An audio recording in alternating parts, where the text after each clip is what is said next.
নমস্কারম। আমি চলে এসেছি আমার আর একটা ভ্লগ ভিডিও নিয়ে। আমার সকালটা শুরু হয়েছে ঠিক এমনি, অবশ্য সকাল এখন হয়নি, হয়েছে আমার অনেকক্ষণ আগে, 5:30টার দিকে। মেয়েরা উঠে খেয়ে দিয়ে স্নান করে চলে গেছে স্কুলে। এখন বাজে 8:30 মতন। এটা না, এই রামধনুটা না কালকে বিকালবেলায় উঠেছিল। এটা কিন্তু সকালবেলার ভিডিও না, কালকে বিকালবেলায় উঠেছিল, ওই জন্য আমি একটু ভিডিও করে রেখেছি।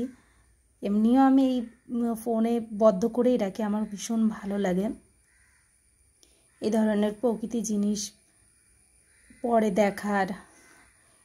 প্রকৃতির প্রতি আমার ভীষণ ভীষণ ভীষণ ভালোবাসা। জানি না কেন, আপনারা হয়তো দেখেছেন আমার আগের ভিডিওগুলোতে আমি পাহাড়ের ভিডিও ছেড়েছি। আমার ভীষণ ভালো লাগে, আর ভগবান হয়তো ওই জন্যই আমাকে দিয়েছে। এই যে এখানে এসছি কী কারণে? কারণ হচ্ছে আমাদের ওই ঘরটাতে একটা মানি প্লান্ট ছিল, সেই মানি প্লান্টটা না মরে গেছে। ও সাইডে আমি একটা জুট প্ল্যান্টও লাগিয়েছিলাম, ওটা বেঁচে আছে, কিন্তু মানি প্লান্টটা হয়তো রোদের জন্যে কী কারণে বুঝতে পারছি না মারা গেছে। ওটাকেই পরিষ্কার পরিচ্ছন্ন করছি, আর এটাকে দেখছি যে কতটা লম্বা হয়েছে, কিছু দিয়ে দিলে হয়তো ভালো হবে। ওই ঘরেতে নিয়ে গিয়ে রেখে দেবো, এখানে আর রাখবো না। এবার চলে এসেছি এই যে আমার গাছগুলোতে দেখাশোনা করার জন্য। শুধু যে একমাত্র আমার এই গাছগুলোই আছে এমন নয়, আমার আরও গাছ আছে, কিন্তু ব্যালকনিতে তো এখন তো বৃষ্টির সময়, আপনারা সবাই জানেন হয়তো কেরালাতে 6 মাস বৃষ্টি, 6 মাস রোদ হয়। তো এখন তো প্রচুর পরিমাণে বৃষ্টি, ওই জন্য এগুলো না বাইরে রাখিনি, এগুলো বাইরে রাখলে মরে যাবে। এই যে এই লম্বা লম্বা পাতা, এটার নাম আমি জানি না। এটা না আরেকটা ছিল, যখন কিনেছিলাম 2টো কিনেছিলাম, তো একটা জানি না কি করে মারা গেছে। কিছু হোয়াইট কালারের ব্যাকটেরিয়া হয়েছিল গায়ে, হওয়ার পরে মারা গেছে।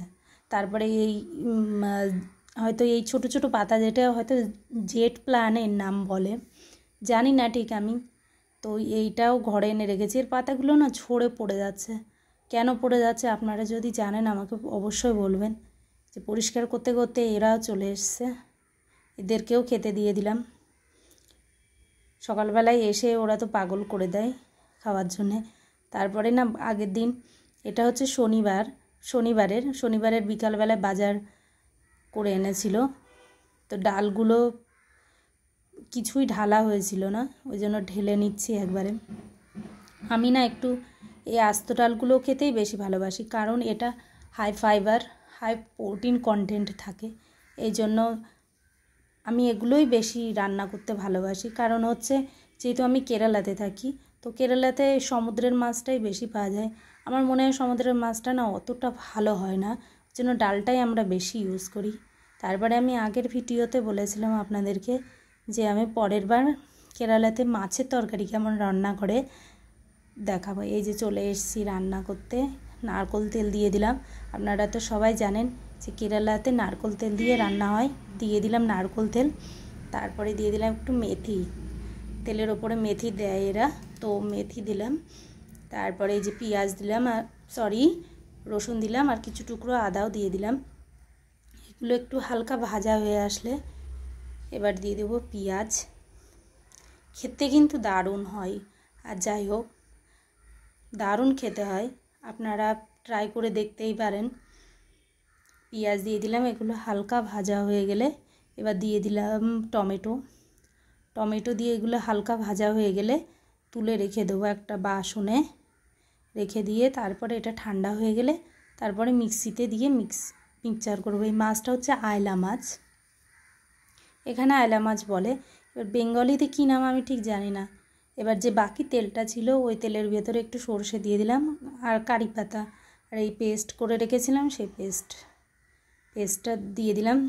এবার একটু হালকা, এমনিতে এরা এই পেস্টটা কষায় না, জাস্ট এখনই জল দিয়ে দেয়, কিন্তু আমার একটু ভালো লাগে না, এই জন্য আমি একটু কষিয়েই নিই।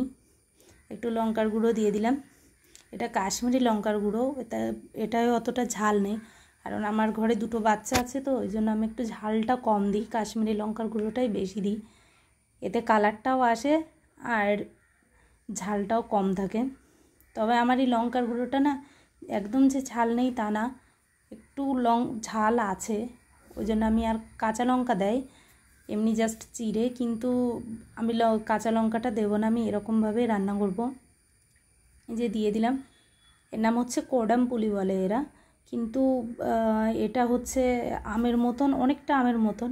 আমি কাঁচাটা এনেছি, কাঁচাটা আমি কোথায় রেখেছি ভুলে গেছি, পরে দেখিয়ে দেবো আপনাদেরকে। এটা হচ্ছে কাঁচা গাছ থেকে পেকে পড়ে যায় নিচে, তারপরে যেরকম আমাদের দেশে চালতে আছে ওরকম, ওটা হচ্ছে শুকিয়ে রেখে দেয়, ভীষণ টক কিন্তু খেতে দারুণ। তরকারিতে দিলে তরকারির ফ্লেভারটাই অন্যরকম এনে দেয়। এবার হচ্ছে ঝোলটা ফুটে গেছে, ফুটে যাওয়ার পরে মাছগুলো সব দিয়ে দিলাম।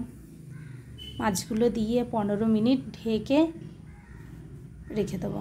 ঢেকে রেখে দিলে মাছটা সফট হয়ে যাবে, কিন্তু যে কাঁচা মাছ বলে যে ভেঙে যাবে তা না, যেহেতু ওই কোডামপুলিটা দেওয়া হয়েছে, এরা পুলিতে টককে পুলি বলে, তো এই জন্য মাছটা ভাঙবে না, বেশ সুন্দরভাবে, যে দেখতে পাচ্ছেন কিভাবে একটা মাছও ভাঙে না।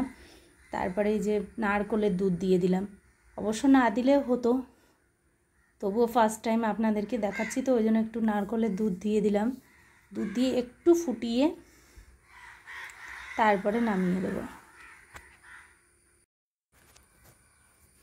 আমার ভিডিওটা যদি ভালো লাগে প্লিজ আমাকে সাবস্ক্রাইব করবেন, কমেন্ট করতে ভুলবেন না, লাইক করবেন, আমার পাশে থাকবেন আপনারা। আজকের মতন এইটুকুই, পরে আবার আপনাদের সঙ্গে দেখা হবে আরেকটা ভ্লগ নিয়ে।